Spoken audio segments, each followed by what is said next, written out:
Já tinha uma fofoca acontecendo. Eu gosto... Falar nisso, deixa até... Então, quem tá com Bíblia física aqui? Assim, só para... Dois, não é? Outra.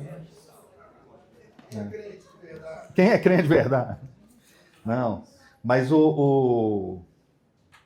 esse negócio de Bíblia, o meu pai contava, assim, fim de anos 60, início ali dos 70 e tal, eles eram conhecidos como, lá em Belo Horizonte, era crente, aquela coisa. Meu pai tinha uns 18, 20 anos, era conhecido como o pessoal do livro da capa preta, eram os crentes, né? Porque crente não era legal igual hoje, não é massa ser crente, gente. Era perseguição, era vergonhoso, você passar por uma série de situações. E como é que você identificava um crente na rua? Com o livro da capa preta. Meu pai fala que tem vezes que eu entrava no ônibus com o livro da capa preta e ele sentava no lugar, ninguém sentava do lado. Olha o preconceito que havia e olha o que foi conquistado hoje, assim, com críticas ou não críticas. Isso, Levi, vem para cá mesmo. Com críticas ou não críticas, ele vai vir mesmo. Com críticas ou não críticas, olha o que foi conquistado, né? Esse tempo nosso, onde o crente tem um valor diferente na sociedade. Aí quando eu ando com o livro da capa preta, eu lembro do valor que foi conquistar isso, sabe? Assim, eu acho isso bacana. Nada contra o aplicativo, que é isso mesmo, gente. Hoje é o aplicativo, nós somos no aplicativo. Mas era difícil demais andar com o livro da capa preta, né? E hoje não é mais, graças a Deus. O Myron propôs que a gente conversasse um pouco sobre...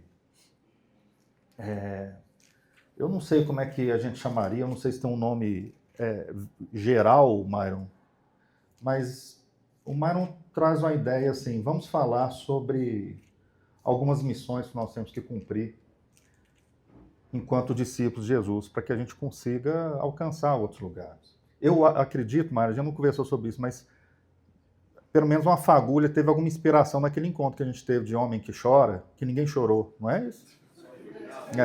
Só eu. Só eu depois, quando fui limpar os pratos, que foi lá em casa. Foi muito bem conduzido pelo Sabino. O Sabino fez a gente refletir algumas coisas. Eu acredito que de lá tenha saído uma fagulha disso, né? Para vocês terem uma pequena, assim, muito curta impressão do que foi falado ali, foi falado muito mais coisas, mas a gente foi falar sobre fracassos e sucessos. E a gente chegou num lugar assim, olha, não existe fracasso e sucesso quando a gente vai ver o reino. Teologicamente, não são termos que são trazidos aqui. Mas há uma referência de missão, que é aquele assim, mesmo se o que acontecer for chamado de fracasso ou de sucesso, eu cumpri uma missão. Então deu certo, as coisas andaram. Entende? Então isso foi um pouquinho do que foi falado ali, acho que é um pouquinho dos temas que o Myron propôs para esse mês. Não é isso, Sabino? Passa por aí, né? Eu queria então compartilhar com vocês o que Deus tem compartilhado comigo em Lucas 15. Aí vocês abram a Bíblia aí, ou o aplicativo, né? Em Lucas 15,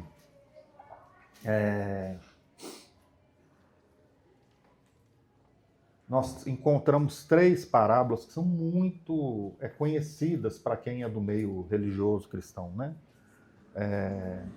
Desde pequeno a gente escuta muito sobre as 3 parábolas.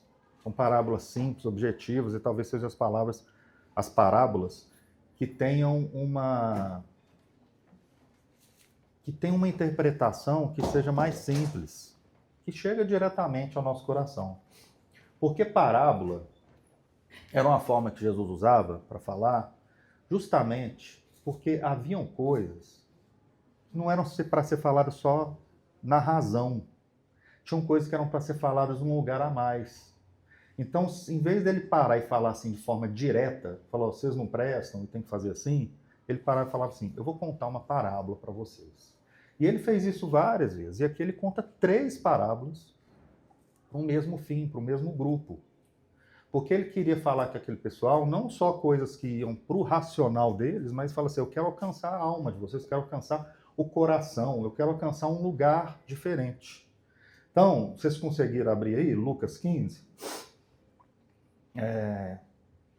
Eu vou tentando ler e a gente vai conversando. Eu vou me ater muito à última parábola. É ela que é a mais... que eu quero tirar alguma coisa aqui para nós. Mas vocês podem ver aí, eu não sei se nos aplicativos, hoje em dia ainda tem os títulos. Tem título? Tem ainda, não tem? A primeira parábola, por exemplo, é qual? Da ovelha perdida. A segunda é a moeda perdida, está aí. Pois os antigos escreviam dracma, né? Que é a moeda daquela época. E a terceira parábola ela é conhecida como o filho pródigo. É interessante, né? Então nós estamos falando da ovelha perdida, nós estamos falando da dracma perdida, da moeda perdida, e nós estamos falando do filho, aí que tá, é o pródigo muitas vezes, né? Em algumas versões hoje a gente já encontra o filho perdido, não é isso? Mas eu mesmo, como crente de algum tempo, a gente sempre lembra dela como a parábola do filho pródigo, vocês concordam? Enfim. Os primeiros versículos, eles falam assim, por que ele vai contar essa parábola? E é muito rápido, é muito direto. Aproximavam-se de Jesus, versículo 1. Aproximavam-se de Jesus todos os publicanos e pecadores para ouvir. Publicano, gente, é um cara muito malquisto na sociedade judaica naquele momento. Seria hoje também. Publicano é o cara que é do próprio povo, eu sou um judeu, mas eu, mesmo sendo judeu, eu vou atrás do meu próprio povo para pegar taxa deles, para pegar impostos deles e dar para o povo que está nos escravizando. Então, é um cara que, puxa vida, né? Você é do meu povo, você está comigo, você está nessa lida, mas você ganha para trazer a um lugar muito ruim para mim. Um lugar onde persevera a angústia, a repressão, a escravidão que a gente está vivendo. Então, é o cara que é judeu, mas ele arranca dinheiro do próprio povo para dar para aquele reinado que estava sobre eles ali. E pecadores. Pecador para o judeu, quando a gente lê aqui assim na Bíblia, não é só no termo como a gente usa, mas é assim, todo mundo que não é judeu. Todo mundo que é gentio, eles chamam de gentio, todo mundo que é gentio é pecador. São pessoas malquistas, não são pessoas que se assentam à mesa, não são pessoas que os outros querem juntos. O publicano fica muito claro para nós, né? Por quê, né? É um cara difícil. O pecador, para eles, gente, era um negócio significativo demais. Quando Jesus estava aqui, eles condenam, por exemplo, eles perseguem muito Paulo, porque Paulo pregava para gentio. Ele falava, não, a mensagem é só para judeu. Paulo falava, vocês não estão entendendo, o negócio é lei. Eles achavam que a mensagem, aqueles judeus que se convertiam, achavam que a mensagem era só para eles. Olha como é que são as coisas, né? É esse o peso. Então, esse publicano e pecador se aproximavam.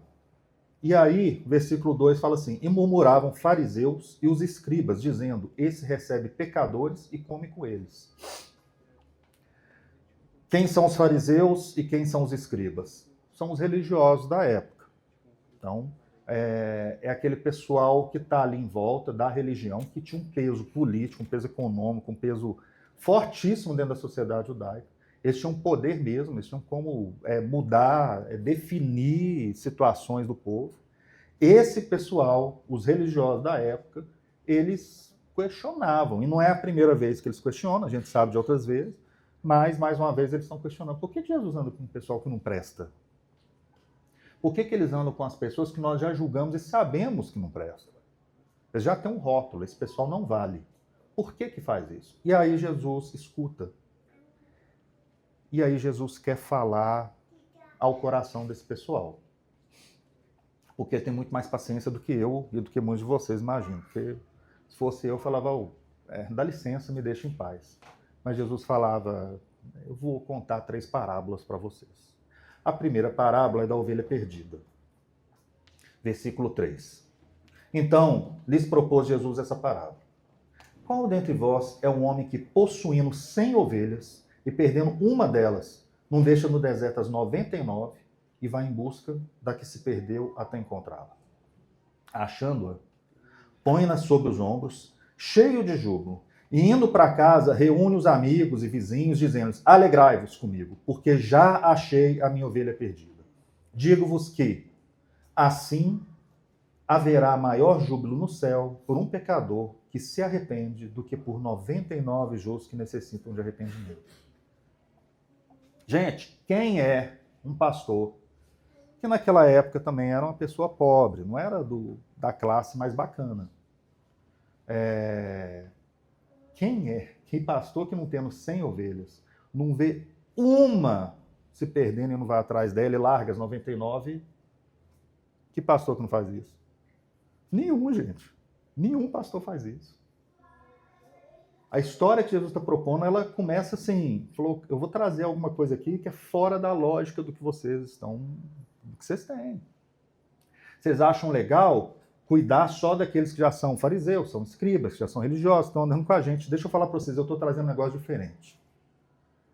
Imagina que o pastor tem 100 ovelhas e deixa as 99 ao léu para ir atrás de uma. Quem não faz isso, ele pergunta. A resposta é: ninguém faz isso. Jesus vira e fala: eu faço. Eu sou aquele pastor que vai atrás de uma ovelha. Porque essa uma ovelha é valiosa. Eu vou atrás dela. Aí ele traz mais uma parábola. Versículo 8. A parábola da dracma perdida ou da moeda perdida. Ou qual é a mulher que, tendo 10 dracmas, se perder uma, não acende a candeia, varre a casa e a procura diligentemente até encontrá-la? E tendo achada, reúne as amigas e vizinhas, dizendo: alegrai-vos comigo, porque achei a dracma que eu tinha perdido. Eu vos afirmo que, de igual modo, há júbilo diante dos anjos de Deus para um pecador que se arrepende. Gente, não havia valor nessa moeda. A dracma não era uma moeda valiosa. A dracma, nesse momento, ela às vezes era usada para ser colocada como peça de adereço. Então, imagina que você tem, né, como é que chama aqui? Um arco, né? Que as meninas usam no cabelo. O Tiago, que nem tem cabelo, está aqui. Eu sei. Obrigado. Você tem um arco, e às vezes ele é decorado com pedras, não é isso? Tem uns adereços bonitos, você tem uma peça.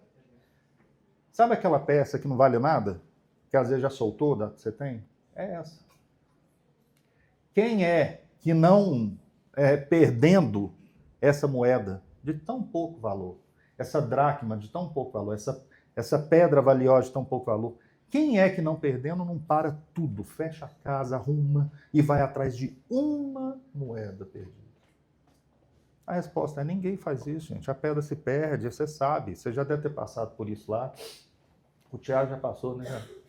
Você para e deixa. Um dia você vai varrer, vai aparecer. Ou nem vai aparecer. Sabe-se lá o que aconteceu. E Jesus está falando aqui para esse pessoal, para os religiosos da época, falando: olha, eu sou essa mulher. Eu largo tudo, eu perco um dia inteiro de trabalho para ir atrás dessa pedra. Que para você não tem valor, mas para mim tem um valor afetivo. Para mim ela constrói, ela tem uma beleza que você não está vendo. E aí ele entra na terceira história, que é uma história muito valiosa assim, na tradição cristã. Porque ela tem tanto valor, ela tem tanto livro escrito sobre essa história. No versículo 11 a gente começa a parábola que é chamada da parábola do filho pródigo. Versículo 11, continuou. Certo homem tinha 2 filhos. O mais moço deles disse ao pai: pai, dá-me a parte de bens que me cabe. E ele lhe repartiu os haveres. Passados não muitos dias, o filho mais moço, ajuntando tudo que era seu, partiu para uma terra distante e lá dissipou todos os seus bens, vivendo dissolutamente. Depois de ter consumido tudo, sobreveio àquele país uma grande fome e ele começou a passar necessidade. Então, ele foi e se agregou a um dos cidadãos daquela terra, e este o mandou para os seus campos a guardar porcos. Ali, desejava se fartar-se das alfarrobas que os porcos comiam, mas ninguém lhe dava nada. Então Caim em si disse: quantos trabalhadores do meu pai têm pão com fartura e eu aqui morro de fome? Levantar-me-ei e irei ter com meu pai e lhe direi: pai, pequei contra o céu e diante de ti. Eu já não sou digno de ser chamado teu filho. Trata-me como um dos teus trabalhadores. E levantando-se, foi para o seu pai. Vinha ele ainda longe quando seu pai o avistou e, compadecido dele, correndo, o abraçou e o beijou. E o filho lhe disse: pai, pequei contra o céu e diante de ti, já não sou digno de ser chamado teu filho. O pai, porém, disse aos seus servos: trazei depressa a melhor roupa, vestiu, ponde-lhe um anel no dedo e sandália nos pés. Trazei também e matai o novilho cevado, comamos e regozijamos, porque este meu filho estava morto e reviveu. Ele estava perdido e foi achado. E começaram a regozijar-se. Ora, o filho mais velho estivera no campo, e quando voltava, ao aproximar-se da casa, ouviu a música e as danças. Chamou um dos criados e perguntou-lhe: o que é isso? O que está acontecendo? E ele lhe informou: veio teu irmão e teu pai mandou matar o novilho cevado, porque o recuperou com saúde. Ele se indignou e não queria entrar. Saindo, porém, o pai procurava conciliá-lo. Mas ele respondeu ao seu pai: há tantos anos que eu te sirvo, sem jamais transgredir uma ordem tua, e nunca me deste um cabrito sequer para alegrar-me com os meus amigos. Vindo, porém, este teu filho, que desperdiçou os teus bens com meretrizes, tu mandaste matar para ele o novilho cevado. Então lhe respondeu o pai: meu filho, tu sempre estás comigo. Tudo que é meu é teu. Entretanto, era preciso que nos regozijássemos e nos alegrássemos, porque este teu irmão estava morto e reviveu, estava perdido e foi achado. O pai dessa parábola, tendo 2 filhos, um deles desejou o que seria a morte do pai. Eu tenho uma herança quando meu pai morre. Como seria bom se meu pai já tivesse morrido para que eu tivesse o que é meu? É essa a lógica que vai dominando esse irmão, essa pessoa, esse filho mais jovem. Ele tem a ousadia de falar isso para o pai. O pai tem a ousadia de responder para ele: sim, tudo bem. Esse menino, ele pega tudo que é dele, então, tudo que ele herdou de um pai ainda vivo, e sai. Ou seja, ele diminui o que é do pai, ele diminui o que é do irmão dele, que naquele momento, se eu estou dividindo entre os dois,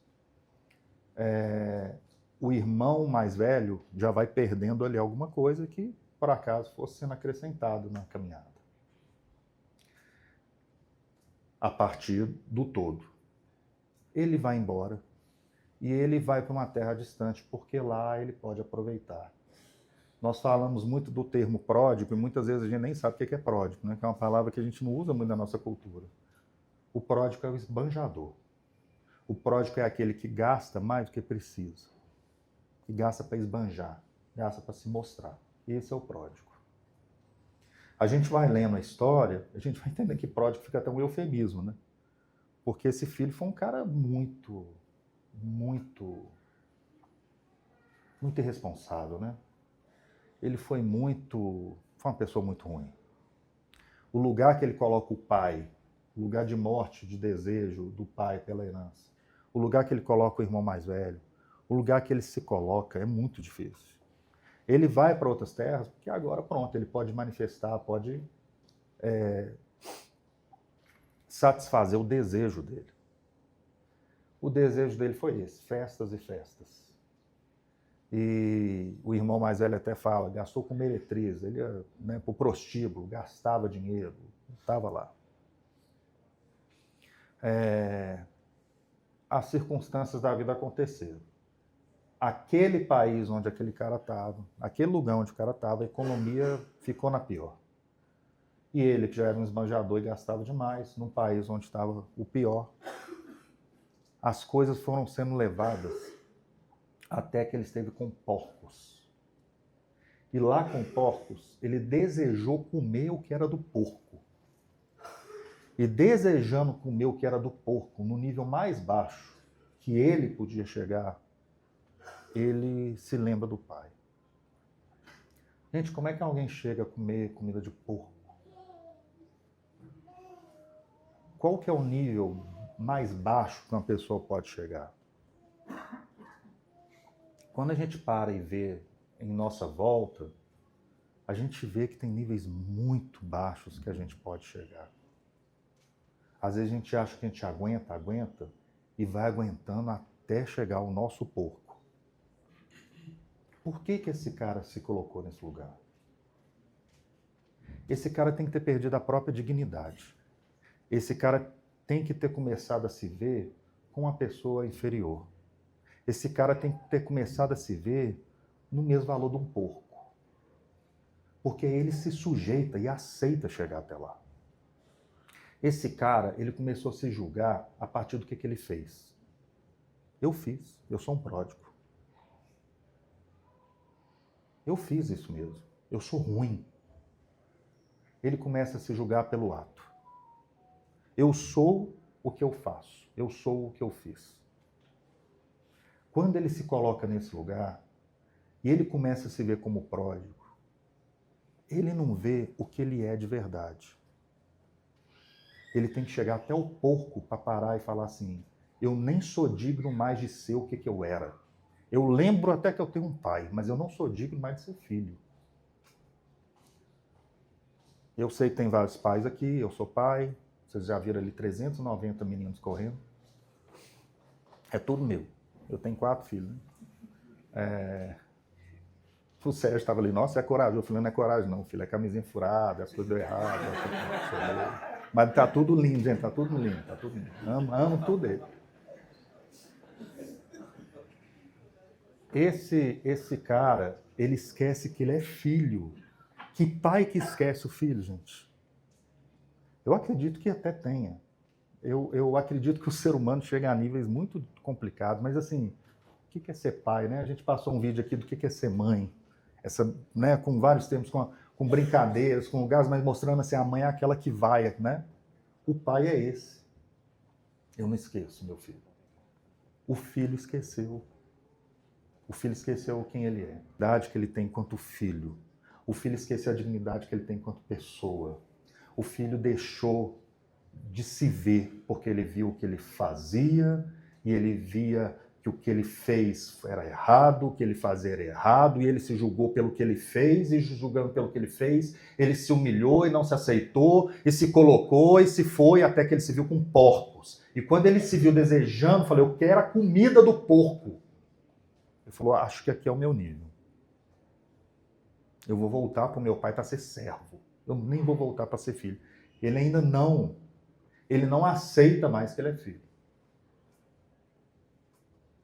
E ele fala, eu vou voltar. Na nossa história, a gente encontra outra pessoa que pensa semelhante a ele. O filho mais velho ficou. Quando o irmão volta, o irmão mais velho, ele não se dá por satisfeito. Ele não se regozija. O meu irmão voltou. O irmão mais novo, ele aceita tanto a culpa que ele vai para um lugar onde a sua identidade como filho acabou. O irmão mais velho aceita tanto o julgamento, aceita tanto o que ela fez, o que o irmão dele fez. Fala, esse cara não é mais meu irmão. Ele não trata ele como irmão. Ele não trata ele como filho do pai. O irmão mais velho julga o irmão mais novo pelo que o irmão mais novo fez. Ele foi pródigo. Ele saiu, ele esbanjou, e que a Bíblia fala direitinho, fala meretriz aqui. Eu podia falar, ele foi para... Eu não posso falar coisa errada aqui, né? Mas ele foi para esse lugar mesmo que a gente pensou. E foi mesmo. Vejam bem, nada disso deixa de ser verdade. Ele foi pródigo. O que o irmão mais velho está vendo é um pródigo. Mas a questão é, o irmão mais velho começa a julgar o irmão mais novo. Porque ele fez pela ação dele. Ele não olha mais ali o irmão mais novo que ele tinha. Ele não olha ali o filho do seu pai. Ele só olha ali aquele cara que fez aquele ato. E ele julga, então, o irmão pelo ato dele, não pelo que ele é. Ele não julga o irmão por entender que o irmão tem uma dignidade, mesmo tendo errado, mesmo tendo tomado opções péssimas, mesmo tendo querido, desejado, se colocado no lugar assim, eu prefiro que meu pai morto para eu poder ter os bens. E aí, nesse lugar, o irmão mais velho não aproveita o ser filho também. O pai vira para ele e fala, meu filho, você está aqui comigo o tempo inteiro, você tem tudo, tudo é seu. Você é meu filho, você está aqui. Quando o irmão mais velho declara o seu julgamento pelo seu irmão mais novo e joga a culpa nele, é uma confissão de si próprio. A psicanálise até aponta para nós, muito sabiamente, que o que mais nos horroriza no outro é o que nós vemos em nós mesmos. Então, por você ver esse algo em você, às vezes de forma inconsciente, inconscientemente você se julgou. Você cometeu uma ação próxima, uma ação distante, alguma coisa que tem a ver com o que o outro está fazendo. Então eu olho para o outro e falo assim, você não presta, quando na verdade você está falando assim, eu não presto, eu sei. Sabe quando você tem muita tchan com o outro, assim, tem muita implicância com o outro? É alguma coisa que está dentro de você. O filho mais velho queria ter saído também. Mas ele ficou. E aí ele se acha merecedor. Igual o pessoal que começou a questionar Jesus e por isso Jesus trouxe essas parábolas, sabe? Eles param e falam assim, eu sou melhor, cara. Por que Jesus, vocês ficam falando que ele é filho de Deus e se assenta com publicano e pecador? Eu sou melhor do que eles, eu mereço. O filho mais velho acha que merece. Eu fiquei. E porque eu fiquei, é que eu mereço. É o meu ato. É o que eu faço que está valendo. E o pai fala, não, você é meu filho. E é isso que importa. Quando o filho mais velho julga o seu irmão, ele está mostrando o que tem dentro de si. A Bíblia fala, ela constrói uma ideia muito simples, muito direta, que ela fala assim, da mesma forma como você for julgado, da mesma forma como você julgar, você será julgado. Essa passagem não é a passagem de um Deus sádico que fala agora que você está julgando assim, eu também vou te julgar dessa forma. O que essa passagem está falando, olha, a forma como você consegue ver o outro é a forma como você vai conseguir se ver. Se você não perdoa o outro, você não se perdoa. Se você culpa o outro, você carrega culpa em si. E é isso que você manifesta. Toda a espiritualidade cristã, ela constrói uma ideia muito interessante, principalmente no Henry Nouwen, que é um cara que eu gosto muito, que escreveu uns 40 livros, entre eles a obra-prima dele, que chama justamente A Volta do Filho Pródigo. A ideia do Nouwen sempre gira no seguinte, olha, eu transbordo o que eu tenho dentro de mim.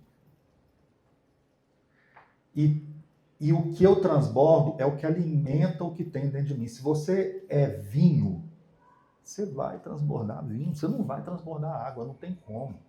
Se você é Coca-Cola, é Coca-Cola, não vai sair Pepsi dali, gente. Se você, o que você vê no outro, começa no que você tem dentro de si, no que você vê dentro de si. O irmão mais novo, ele se julga pelo que ele fez, pelo ato dele, e por isso ele se culpa e se vai até o lugar dos porcos.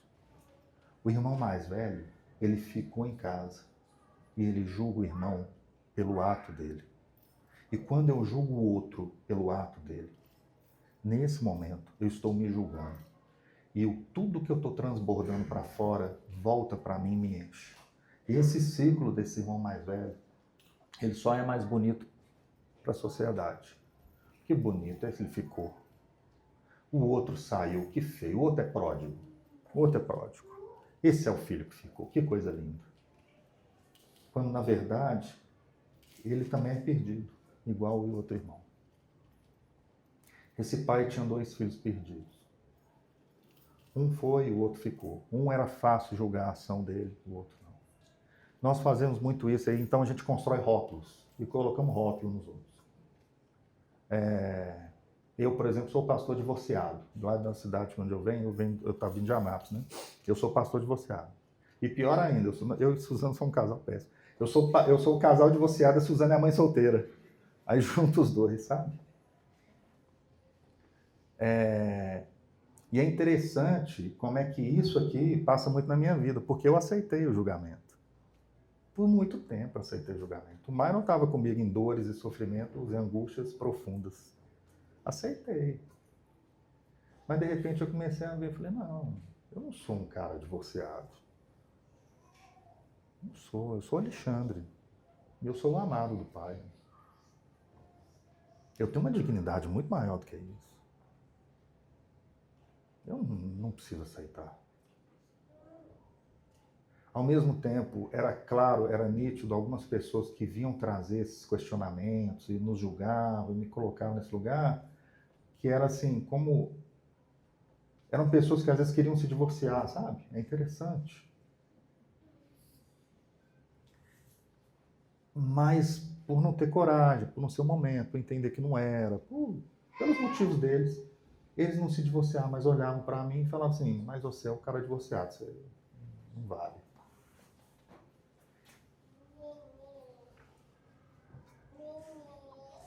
Nós somos o irmão mais novo. Nós somos o irmão mais velho, por vezes. Nós nos colocamos, e nós estamos numa sociedade que impulsiona demais isso tudo. Falando da justiça, né? Meu consultor para assuntos jurídicos saiu daqui agora, que é o TOTS, assuntos jurídicos aleatórios. Eu até troquei uma ideia com ele justamente nesse sentido. Falou, ô TOTS,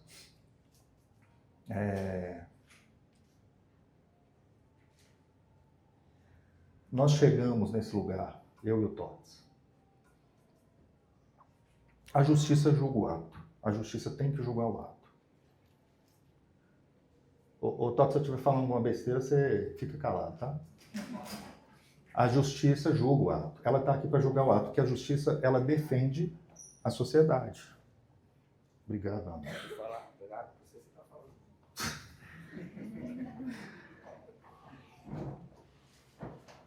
A justiça julga o ato.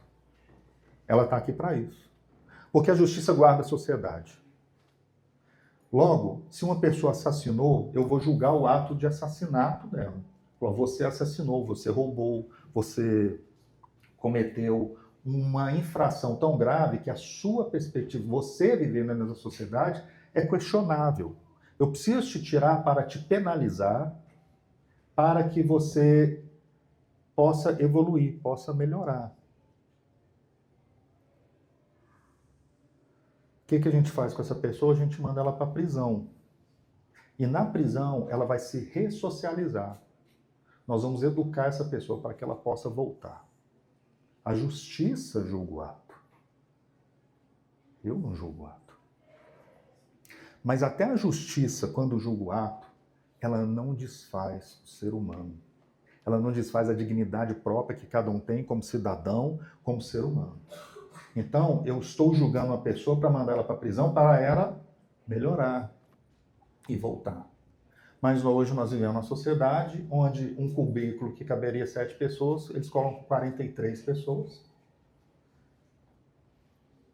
A polícia penal, por vezes, deve ter suas exceções, eu não sei se vocês conhecem alguém aqui, tudo, e com certeza tem exceções, tem que ter. Mas é uma justiça que vê o outro, subjuga, assim, quem entra e humilha, a pessoa é humilhada. Você sabia que na prisão não pode entrar um livro? Eles não permitem um livro. E a nossa sociedade acusa que bandido bom é bandido morto. Quem fala que bandido bom é bandido morto, gente, é porque tem um pedaço de si que já morreu. E aí eu julgo o outro só pelo que ele fez, e eu não consigo ver a dignidade que aquela pessoa tem diante de Deus. Eu não consigo ver que aquela pessoa é um filho, é um irmão. Eu não consigo ver que aquela pessoa tem valor em si. Eu só paro e vejo assim, é um assassino e por isso merece morrer. E quando você faz isso, além de você transbordar isso tudo para ele, condenar ele e marcar essa culpabilidade e registrar tudo isso, você também está se alimentando do mesma coisa. E você está falando, eu não acho que o outro, que eu mereço o perdão. A gente vai andando e a gente encontra o Pai. O que eu acho interessante do livro do Noé, para mim, quando eu li, eu devia ter uns 20 anos, ou seja, 3 anos atrás, mais ou menos, é que eu não sabia, eu não tinha entendido ainda que eu podia me colocar como pai, podia ver o pai, sabe? E o Noé traz isso, falou, olha, nós como o jovem pródigo, nós como o filho que ficou, e ele fala, e nós como pai. Eu falei, o pai, eu posso ser o pai? Eu posso perdoar? A psicanálise, mais uma vez, ela tem uma coisa muito bacana.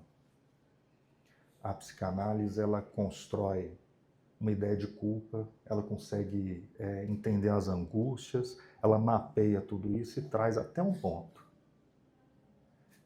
E o que eu acho que ela é bacana é porque ela é humilde para falar assim, eu não perdoo. Freud não perdoa.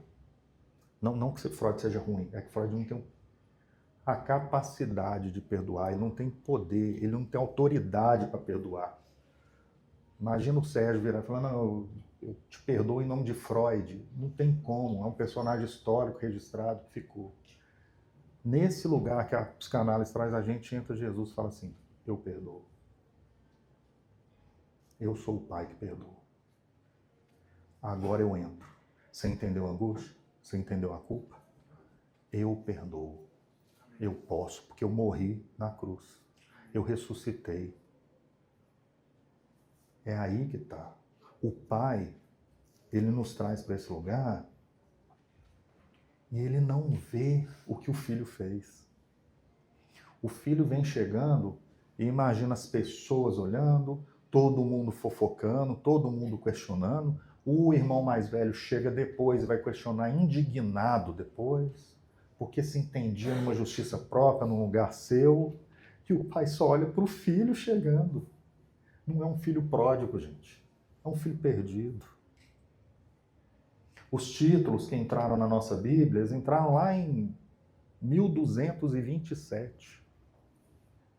A Bíblia estava consolidada, a coisa estava andando, e eles falaram assim, vamos separar por capítulos para ficar mais fácil para a gente achar, porque não era separado por capítulo, né, gente? Eram cartas, eram histórias sendo contadas, eles não tinham noção que depois ia virar um livro desse aqui.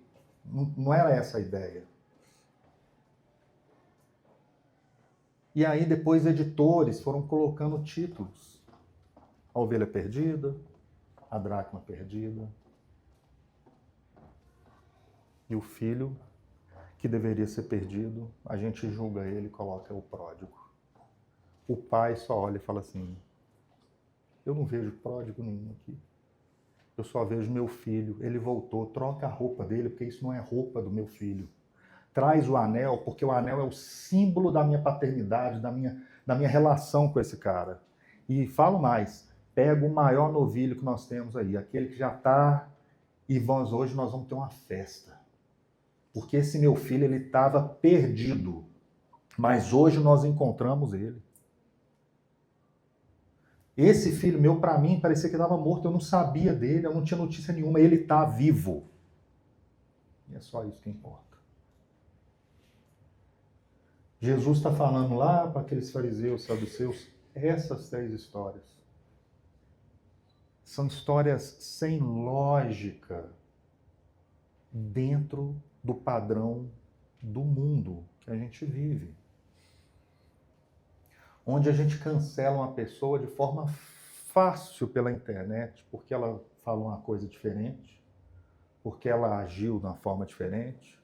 A gente pega e fala, é um assassino, é um ladrão, é um safado, é um sem vergonha, não vale nada. E quando a gente faz isso, a gente julgando essa pessoa, a gente traz essa condenação para nós e a gente deixa de ver a dignidade que cada um tem. Eu não sou o pastor divorciado, minha esposa não é a...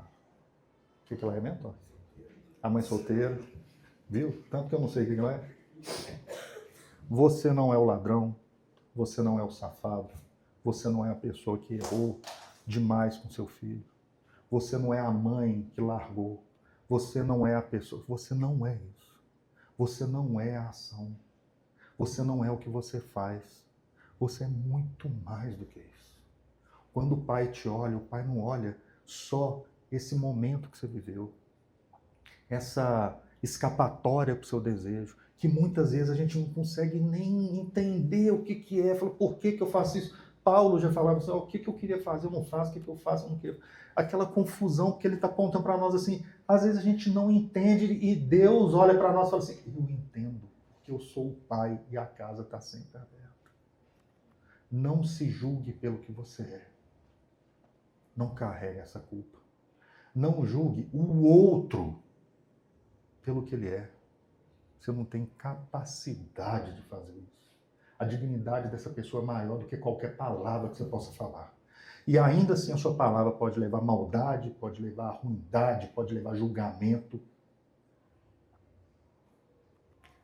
Eu sou, no máximo, o servo daquela casa. Onde o pai vem trazendo gente, eu falei, eu vou abrir a minha mesa aqui agora. O que Jesus faz é isso. Quando eles falam assim, quem come com publicano e pecador, Jesus Pai fala, eu. Eu estou expondo a mesa. Eu gosto sempre de pensar que Jesus não tinha mesa, porque Jesus era pobre, né? Pé rapado. Ele usava a mesa dos outros. O Myron usa a mesa dele. Não é isso, Fernando? Vamos até orar, gente, para trazer uma mesa melhor, né? Que aquela mesa está meio pequena, está limitada, né? Mas a casa desses irmãos é a casa onde eu vejo. Eu sei que a gente já conversou, eu falei, às vezes é difícil, às vezes eu estou cansado. Nunca reclamou. Jesus não tinha a mesa física, mas ele pedia, Sérgio, compra aquela casa lá, porque eu quero usar a sua mesa. Myron, Fernanda, abre a casa, porque eu quero usar a sua mesa. Aquilo que agora está com casão, abre a sua casa, minha irmã. Abre a mesa, porque o pai quer trazer os filhos de volta.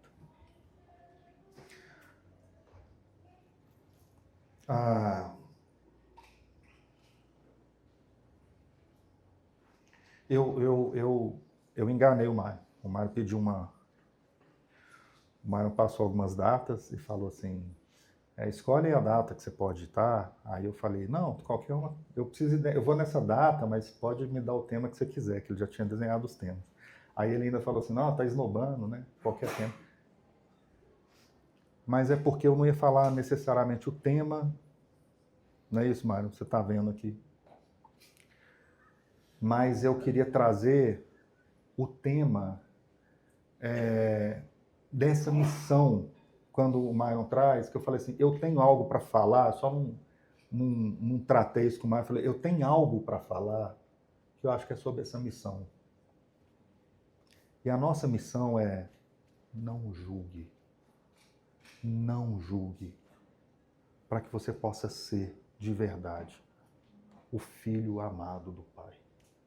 Para que você possa colaborar para que o outro seja o filho amado do Pai. Essa é a nossa dignidade. Nem a justiça chega nesse lugar.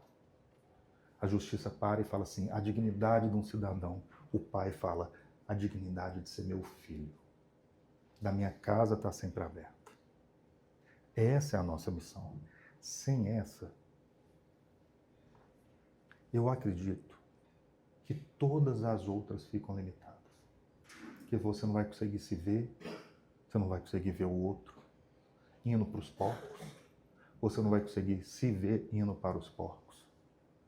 E a missão da casa do Pai, a mesa vai estar sempre fechada. Amém? Vamos orar então? Senhor, obrigado, Pai, por essa manhã, obrigado por esse tempo, obrigado por a gente estar junto. Obrigado porque o Senhor fala. Obrigado porque o Senhor fala. O Senhor fala comigo. Eu te peço que o Senhor fale aqui com cada um dos meus irmãos, das minhas irmãs. Que a gente possa viver o Evangelho da casa do Pai. Que a gente possa viver o Evangelho que vê além do que a pessoa faz, além do ato. Que eu possa ver a dignidade. E que isso mude toda a perspectiva de vida. Eu não sou o que eu faço. E que eu me entenda, Pai, nesse lugar como aquele que é o teu filho. E se eu faço, eu posso deixar de fazer. E se eu faço, eu levo para ti. E se eu faço, as coisas podem ser desfeitas, porque eu tenho a dignidade. Eu sou filho amado do Pai.